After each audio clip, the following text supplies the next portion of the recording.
Ndabashimiye mwebwe mwese mukomeje gukurikirana ikiganiro cyacu ku murongo wacu wa YouTube channel. Amazina mugiye kubana muri iki kiganiro ni James Munyabigwi. Muri iki kiganiro turaza kureba uko umuntu adakwiriye kwigereranya n'abandi igihe kuri giye guhindura ubuzima bwawe. Igihe kimwe igikona cyababazwaga n'ubuzima kibayemo. Umunsi umwe cyatangiye kurira mu gihe cyariraga, cyari mu giti, ariko nanone hari umugabo wicaye munsi y'icyo giti. Noneho amarira ya cya gikona agwa ku matama ya wa mugabo yeguye umutwe araramye abona igikona kirira. Nyamugabo niko kukibaza ati urarizwa n'iki? Igikona kiramusubiza kiti umva wa munyabwenge we, mbabajwe cyane n'ubuzima mbayeho, nta wunkunda n'umwe, abantu baranyirukana bakankabukana, ntacyo kurya n'icya kirazira bampa, ahubwo niyo ngeze ku byanitse nshaka ibyo kwirira baranyirukana, buri wese aranyanga, kandi gupfa bindutira kuba muri ubu buzima.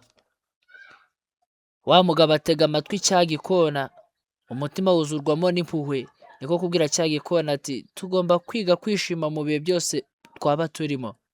Ariko cya gikona nticyarushya cyumva amagambo ya wa mugabo, gikomeza kurira. Umugabo niko kubwira cya gikona ati wibabara, mbwira urashaka kubiki?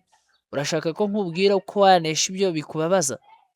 Igikona niko kwishima kiti mbega umuntu mwiza, gusa niba nkugiriyeho amahirwe ndakwinginze wongere nk'inyoni nini y'umweru yibera mu mazi.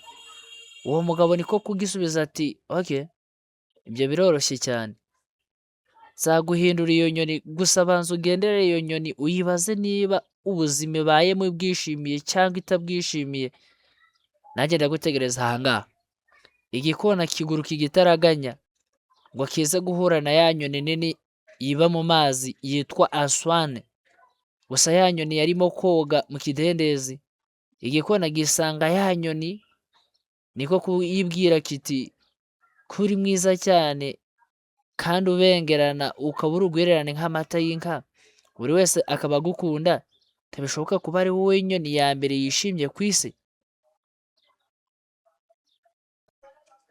Ya nyoni niko gusubiza iti ashwida, sijye rwose inshuti yanjye, sinishimye kuko hari inyoni nyinshi nziza ku isi kandi nta bara mfite kuko umweru si ibara.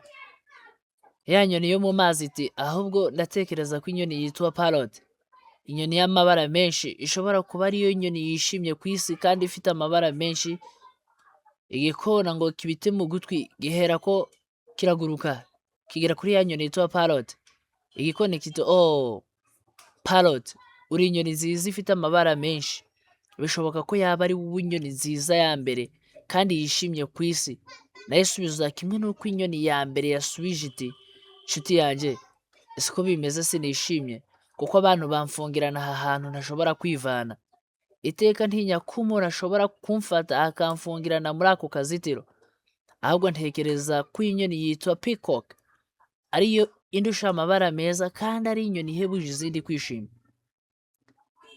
Reka igikona kibyumve gityo, kibangira amaguru ingata ngo gisange peacock, kiraguruka ku musozo gisanga peacock ifungiranye muri ka kazitiro bafungiramo inyamaswa. Abantu amagana bari baje kuyireba, maze bamaze kugenda igikona cyegera peacock niko kubaza kiti muvandimwe peacock, uri mwiza cyane, ndetse abantu baturuka imihanda yose baje kwitegereza ubwiza bwawe. Igikona kirongera kiti ndeba unyitegereze, iyo bambonye njyewe gikona bahera ko banyirukana cyangwa bakantera amabuye n'imijugujugu, ariko wowe ndatekereza ko ari wowe inyoni ihebuje izindi mu kwishima kuri uyu mubumbe dutuyeho peacock. Peacock irasubiza iti iteka natekerezaga ko ari inyoni nziza kandi yishimye biruta iby'izindi nyoni zose ziri kuri uyu mubumbe wacu, ariko bitewe n'ubwiza mfite badushyize muri park, kandi abantu bamfura amababa ngo baje kuyarimbisha ku bintu byabo by'agaciro, birankomeretsa cyane. Nshuti yanjye sinishimye.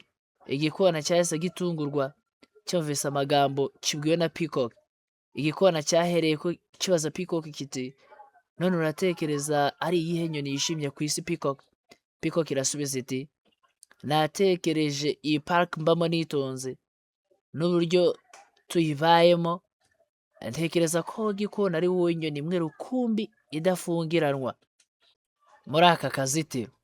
ndetse abantu ntibirushya bagerageza kugufata cyangwa ngo bagutege imitego, kuko nje mu minsi mike ishize natekereza ko iyo nza kuba igikona nari kwishima bitangaje, kuko aho naba hose nari kuba mfite kwishyira ukizana.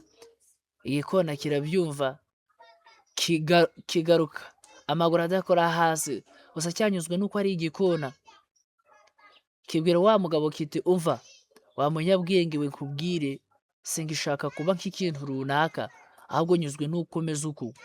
Mu mibereho yacu twigereranya abantu n'abandi, twikigereranya n'abandi, kuko ibyo ni ibintu bidakenewe kandi ibyo biratubabaza bikanatuzamura umuvumo, kandi bidutera uruziga rw'ibibi cyangwa urukurikirane rw'ibyago. Tugomba kwiga kwishimira ibyo dufite mu cyimbo cyo gutumbira ibyo tudafite. Hari benshi bazagira byinshi kukurusha, hari n'abazagira bike ugereranije n'ibyawe. Nukomeza kwigereranya n'abandi ntuzigira wishima na gato.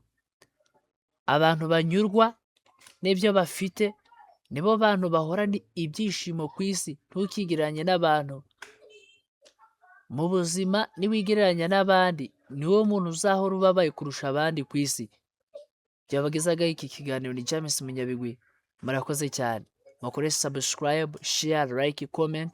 Twubake umuryango wacu mugari wa Kivu My Homeland.